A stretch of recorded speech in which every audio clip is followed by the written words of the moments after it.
Hi there, my name is Philo Beck and indeed you're the Rabbi from another planet. Please like, share and subscribe and ring that little bell so you're notified when new videos drop. And yesterday I encountered, was like I forgot about, what must be the most intensely cringy sexist story in Doctor Who I've ever seen.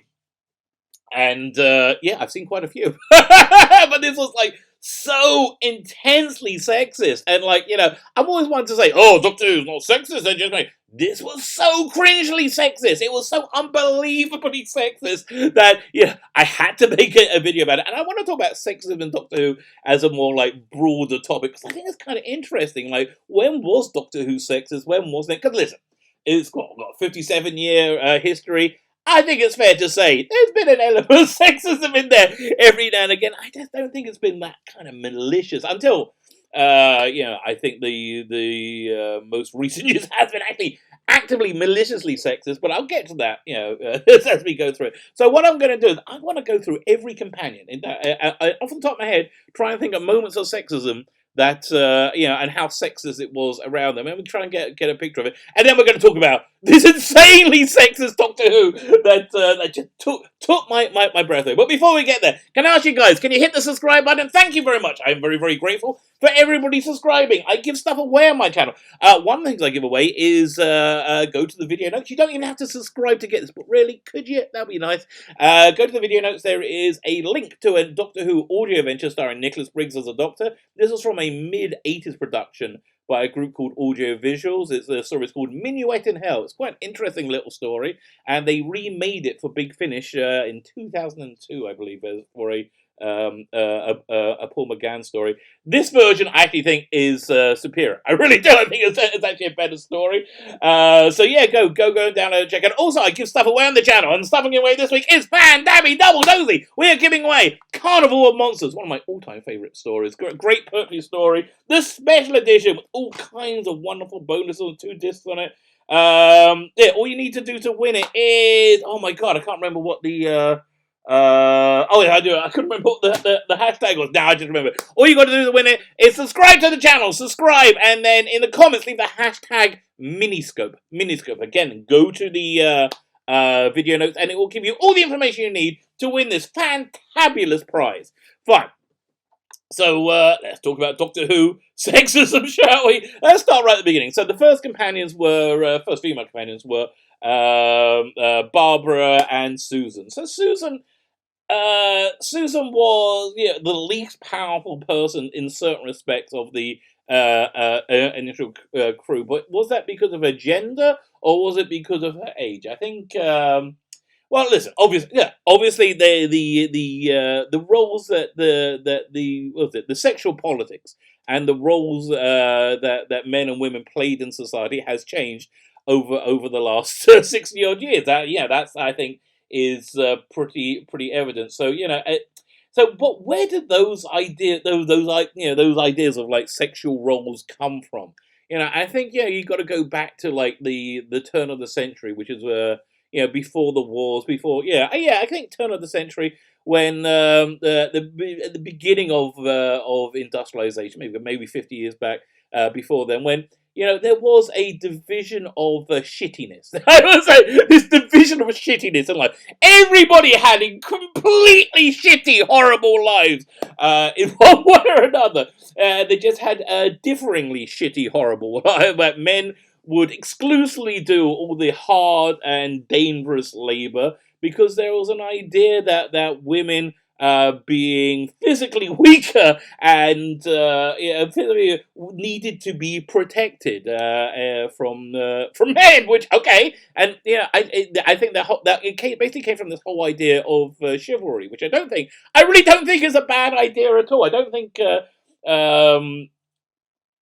Love, honouring, and respecting women isn't necessarily a bad thing, which I think is the age of chivalry. However, the downside of that is women were in the households, in the households where everybody has shitty lives. They had less personal agency. I would say, and it was.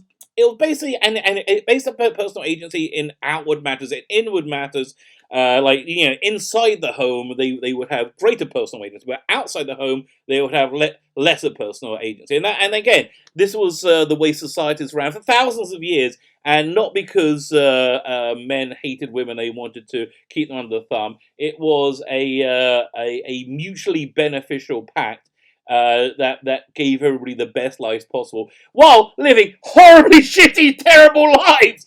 So again, don't pretend women or men had it better or worse in before industrialization. Anyway, so the advent of industrialization, I think, made physical strength less important.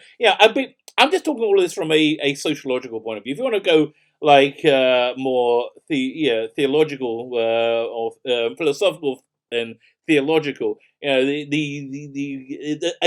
fundamental belief I have of mine, which comes from my like Bible thumping biblical moralities. Men and women are fundamentally different for the most part. Like most men and most women have similar different character traits. Which is, and not to say one is better or worse. I believe if there is a God, I think God loves everybody, regardless of gender, skin color, and I don't think God thinks anybody is higher or lower than anybody else. But again, that's my own personal view. But that's a theological view, which also comes as which these gender stereotypes come from. And so let's say there is a God. Okay, let's say my worldview is in fact correct. So we have the creator of the universe. He made this thing called the Bible, which in Judaism we call it Torah Chaim, which is basically it's called a user manual. It's the way you use life, the best way you get the most happiness out of life, which is in my opinion anyway. I think the fundamental goal of Judaism as a religion, to maximize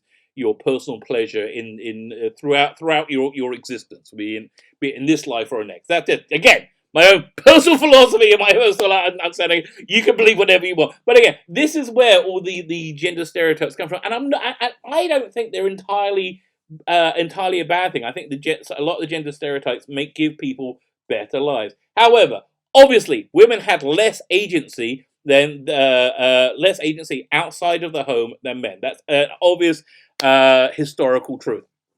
And with the advent of industrialization, the need for that as like a physical need to survive, lessened. So I think women started to get more agency out of the home. Starting with the right to vote, basic stuff like that, the right to vote. So by the time you get to 1963, there is a definite changing of the sexual politics. That's 100% correct.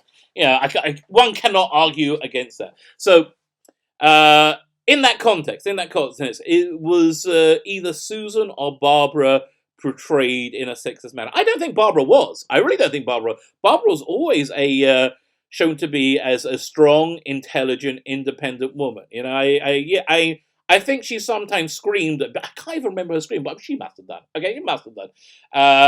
But like again, it's because of this physical weakness that she's weaker than men, and also again this social imprint that women should be protected by men because men are bigger and stronger, generally speaking, than women. But was it sexist that Ian went out and had the fights and then Barbara didn't? No, I don't think it was. Lost in Space, which is a contemporary, I do think was sexist. You had Don and John Robinson and Will and Dr. Smith for some reason would always go out and deal with the monsters while Judy and Penny and Maureen would stay back at the Jupiter 2 in their Bakerfall spacesuits with their very pointy bras, very pointy bras, very disturbingly pointy, and they would do the washing up and then the laundry. It was really embarrassing. That I think sexist. I don't see that Barbara being portrayed as sexist.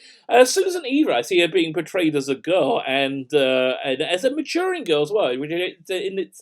I think her leaving scene to get married to date, was it David?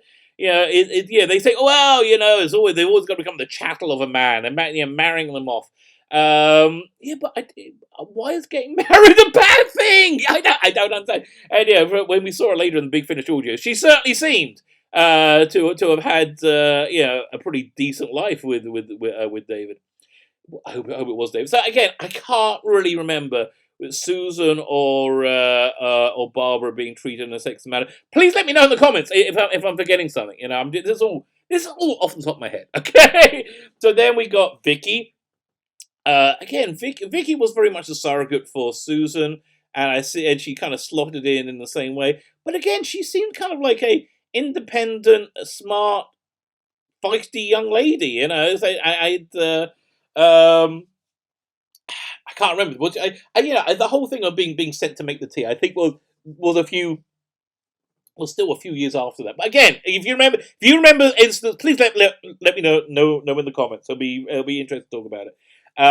So there's Vicky. Then after Vicky, Dodo arrives with the weird changeable accent. Is Dodo's after Vicky with a weird changeable accent for 20 minutes? She wasn't there really long enough to be to be to be maligned in any way, I think. Although, if you haven't heard the audio of the massacre, that is freaking awesome. It's really, really, really good. And the Dodo, I think, if I'm remembering correctly, Dodo appears in the massacre, or what's the the actress who played her, as another character, and then her great granddaughter appears with like this North accent, and then they drop that the very next episode. They pretend it never happened. I think that's what happened. So Dodo, yeah, no, but okay. So then I think when after Dodo was what's it called what's she called again? Blonde hair, Alec Wills, Ben and Polly. So yeah, when we got to Ben and Polly, she was often sent to make the tea, right? Why don't you go make a tea, darling? You know, go and make him nice. Go. Yeah, that did happen. She clearly had less agency than the companions, and I think she was portrayed being kind of more shallow. And she was certainly less intelligent than Barbara, right? And Vicky and Susan. So yeah, okay, but was that sexist, or was that just a representation of young women at that time who will go clubbing? I think I see kind of Polly not being a million miles away from Rose, really. In like we all know people. I guess I think everybody knew people like that. So yeah, there was definitely an element of her going to make the. And okay, so something else that we haven't touched on: the function of the companion, and the function of everybody you see on TV is to attract you to watch more TV, and they do use sexual attraction to do that. They have, they do, sexual attraction is something that I think is much more shallow and visual for men, heterosexual men, than it is for women. Like, David Tennant, I don't see as being just that attractive, but like everyone who sees him, like, whoa. And I think it's because he just gives that, like, that his personality. And women, like, generally speaking, this is not 100%, but I think are more holistic. They will look at the person rather than the arse. But don't get me wrong, the arse is important. Men will much rather look at the arse and they go, oh, there's a person attached to that. Who'd have figured? So yeah, listen, there was definitely an element of hiring attractive people. Yeah, and that's not sexist. That's just an admission of the power of sexuality. I don't think that's sexist. At least it wasn't at that point. I'm looking at my action figures above my camera, right? And it's got all like the doctors. I'm thinking of the different companions. But oh yeah, that's pretty sexist. So okay, I'm gonna get to them in a minute. Don't worry, we're gonna go for it. But right, thus far, I don't think it's been insanely sexist. We got, and then we had. Victoria, who was she was cast Deborah Watling Fair, who is I know I saw her at a convention in the mid-80s, and she was absolutely one of the most stunningly beautiful women I've ever seen. Like, I'd never been in a room with somebody that and this was 20 years after. She was just stunningly beautiful. It was like, I want to just stare at her, which is, yeah, I understand, something you shouldn't do. Okay, yeah, gentlemen out there, please don't do that. Please don't be creepy. Women don't like you being creepy. That's not nice. That won't get you very far. But yeah, but yes, they cast stunningly beautiful women to play these roles, play these roles, and Victoria, she was in a long dress. We watched was the Tomb of the Cybermen on Saturday, on a watch along, and yeah, and in Evil of Dark, she was in a very full Victorian dress. I think a Victorian dress. And then Tomb of the Cybermen, like, well, let's get you in a miniskirt, darling. And they did cut down on the clear. The hem lengths went up, and although I don't think the necklines went down at that point. Yeah, and okay, so then we had Victoria. Was it Victoria? Yeah, listen, you know, she has the lines like, "Who would be a woman?" It's talking about how women were treated again with less agency. I think yes, that's true, but I think that's a reasonable reflection of the time. And I don't think that makes Doctor Who sexist. I think it makes it reflecting the time that it existed in thus far. Okay, so and then you get Zoe. Zoe's in it where they worked out kind of thing. If you get somebody very very attractive and have them play somebody very very smart, then you're not being sexist at all. So you have Zoe, who's a supercomputer with, let's face it, a fantastic arse in glowy spandex, hanging onto the TARDIS console as it whizzes around slowly. In the mind robber. Yeah. Let's be fair. Listen, I'm sure Wendy Pabry is a very interesting, multifaceted, wonderful person with a full life of just wonderful things that she's done with her life. She had a fantastic arse in that episode. Let's be fair, and I'm not reducing her to that fantastic arse. But come on, no, why would we take away from her? She looked fantastic. Okay, now yeah, was that sexist? Again, I just don't think I don't think women get attracted to something to make them watch something in the same way men do. And I don't think there was really an idea that you were going to bring women into Doctor Who in a big way in 1968. I don't think it really occurred to people. Again, I don't think people were thinking too deeply about a 5-year-old TV show that was ostensibly a children's show that did very, very well. That made a lot of money. But I don't think people were thinking about it too deeply.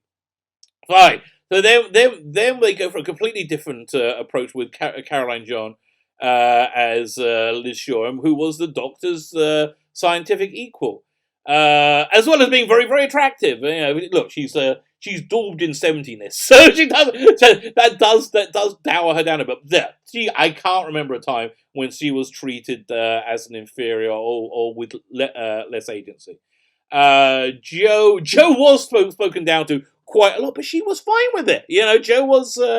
I don't think Jo felt that she was being maligned in any way or treated worse because she was a woman. Again, if you can think of examples, that's fine. But I think when she eventually left the Doctor, one of the bugbears of these radical feminists is that they oftentimes companions leave to go and get married rather than go off and have a career. Maybe she wanted to go, and she went to get married and go live up the Congo and keep on fighting, for it. So I don't think Jo. I just don't. Jo was also like a very, very layered character. A lot of that down is down to the wonderful Katie Manning's performance, which is just it's so sweet, so lovely, and it was so her. I love watching the DVDs and hearing her talk because it's just you see there's such a fine line between Katie Manning and Jo. Something I'm really going to recommend to you strongly now is Big Finish have an audio, like a one-woman play that Katie Manning did called Not a Well Woman. It's really good. It's really, really, really good. And it's a real expression of who Katie Manning is. And if you love Katie Manning, as I do, thank you, Katie, for the wonderful, wonderful hours of entertainment that you've given me, and you continue to give me. I really want to recommend that, and our friends at Big Finish are always worth supporting, I believe. So Jo Grant then gave way to Liz, Liz Sladen, not Liz, Sarah Jane Smith.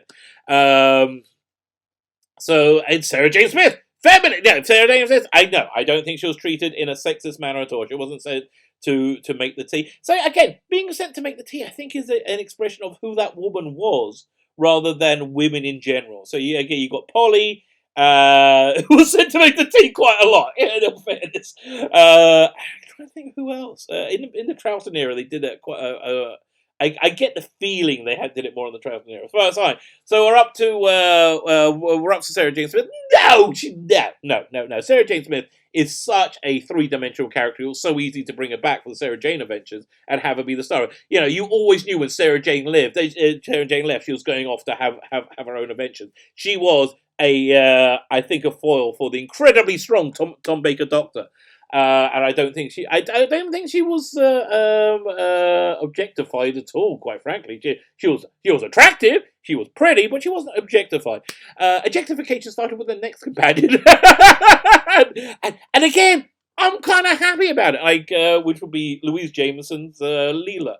Now, again, Louise Jameson, absolutely stunning. I was watching a few years ago.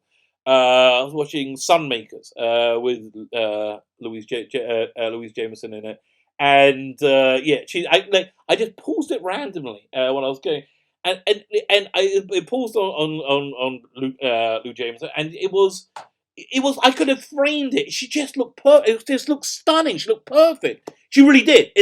And then I experimented. I just paused it randomly, and every frame in her, she looked absolutely stunning. But she didn't wear that much clothes. She was certainly objectified to the amount that she could be, but because of several factors, she was written very well. Chris Boucher, I think, created her, and they created her as this really interesting, intelligent savage who she wasn't dumb. She didn't, but she wasn't worldly at all. And again, she was an absolute foil for Tom Baker's Doctor. But yeah, and she definitely added sex appeal that made people want to watch the show. I'm not going to apologize for being heterosexual or having the majority of the world be heterosexual, and for them playing on that. If you're saying that Leela was only her outfit, I think you're a vile sexist. Leela was such a layered, interesting character, and again, when she came back in the Big Finish audio,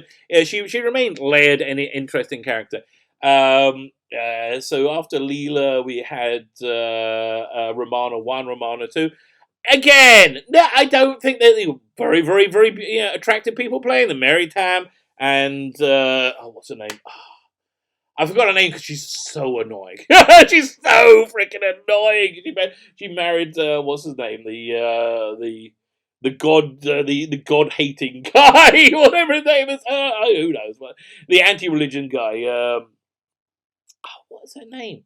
It'll come back to me as I'm going. So again, yes, they were dressed attractively. They were beautiful women. Absolutely. Were they diminished? Were they lesser?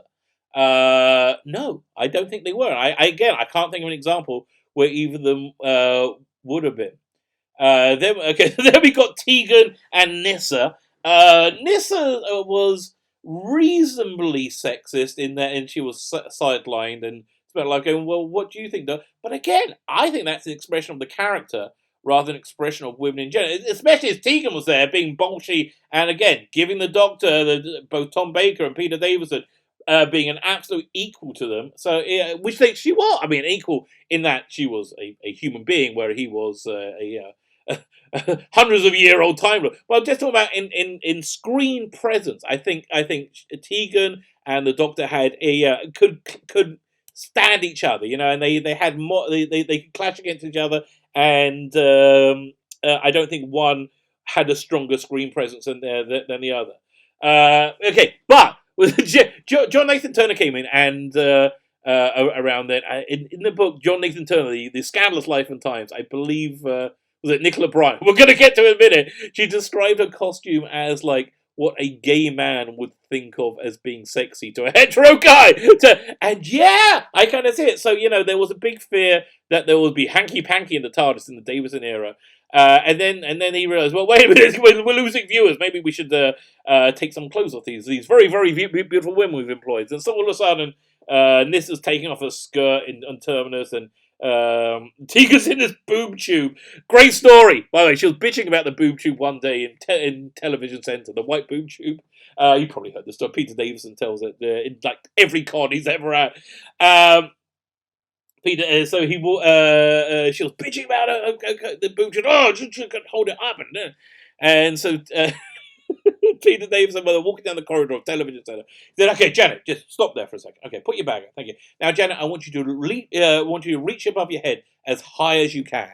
And for some reason, she just said, "Okay," and she did it. Boom, as she did, her boobs popped out, obviously, and like half of the production staff walked down the corridor at the exact same time as as Peter Davison tricked her into exposing herself. Now, was that sexist? A little bit, yes, fairly sexist. But again, I'm like, look, I'm of the opinion that you can take the piss out of each other without being hateful. You do really quite a terrible practical jokes against you without being hateful, not without hating or diminishing an entire 50% of the species. So, I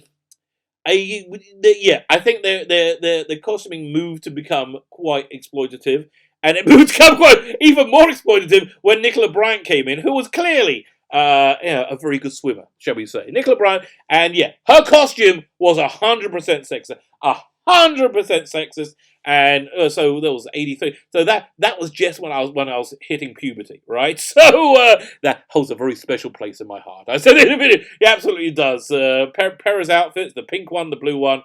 I don't care about the stories. I was like, that they put this overt sexuality right slap bang center in Doctor Who kind of messed my head a little bit. But yes, Perry was certainly dressed sexist. In a costume was certainly sexist. That crossed the line in my mind. Now, was her character diminished because she was a woman? Well, again, she was wearing. It's very hard not to be diminished as a woman when you're wearing spandex and you've got massive boobs. You're doing it clearly to show off your massive. Yes. But the character herself, no, I think Nicola Bryant played her well. I think she played her as an intelligent, intelligent young woman. So Doctor Who being sexist, thus far, not so much. Not so much. And we're nearing the end of the classic era. We have Mel. Was Mel treated in a sexist manner? I can't think of a time. Listen, Mel was kind of annoying. I can see that, but I don't think she was belittled for her gender. And then there was Ace, who absolutely was kind of like the anti-sexist. Again, occasionally, a lot of the time, women would scream in Doctor Who. That is true. I have trouble saying, well, that shows that it's fundamentally sexist. So we got Ace. So after Ace, we got Grace. Now, of course, she was again beautiful woman, Dashing Ashbrook. Well, she looked fantastic in that frock. They put her in that frock for sex appeal, 100%. That's why she was at the opera, also to show how cultured and wonderful she was. But she was a doctor, for God's sake, and she went toe to toe with McGann. So then you're in the modern era, and I don't think you can have any real claims of sexism there, because it's just been getting woker and woker, and they can't do it. I do feel the time when it's become really, really, really genuinely sexist has been the last two seasons, season 11 and 12, when you got like Yaz and the Doctor, who are both just objectively awful characters with no character development. I have no idea what Yaz's character is. It's just whatever it needs for that episode. That she was bullied when she was a kid because she was a Muslim in Yorkshire. Really? You ever been to Yorkshire? No, that's nonsense.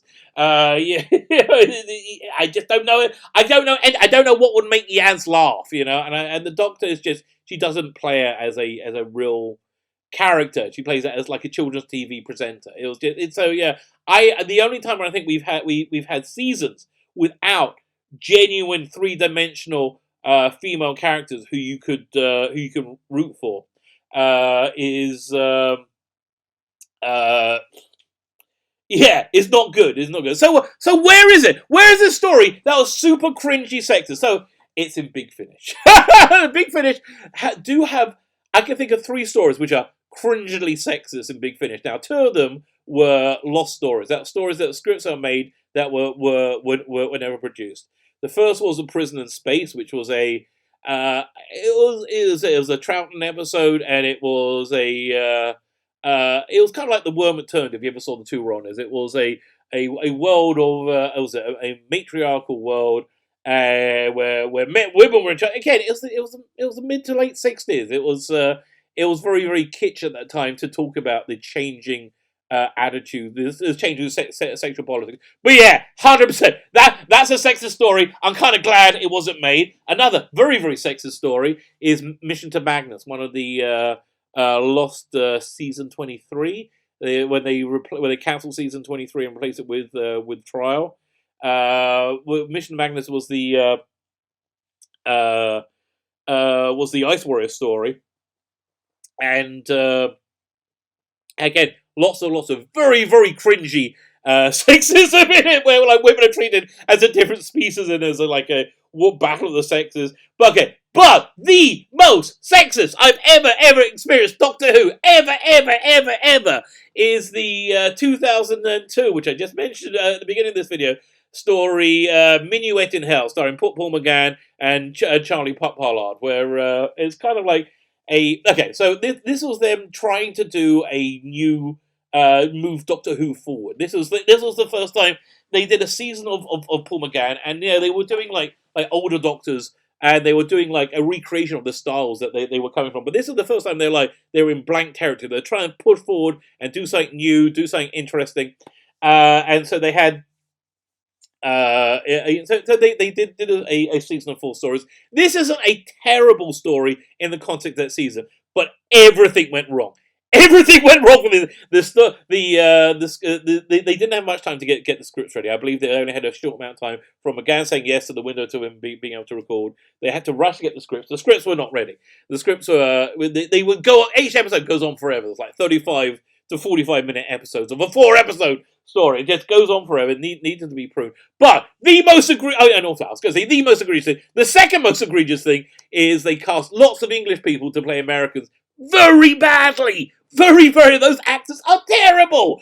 Look, God bless them. Okay, it was a perfect storm of so many things going wrong. I think the original author of the audio visuals version, again, look in the video notes. You can download it, which I think is much better. The original version was written by Alan Ware, and so he was going to be writing the Paul McGann version, but he was very ill. I think he was deathly ill at the time, and Gary Russell basically had to rewrite it and didn't have enough time to do it. But so the basic thing the thing that I was cringing beyond belief is there's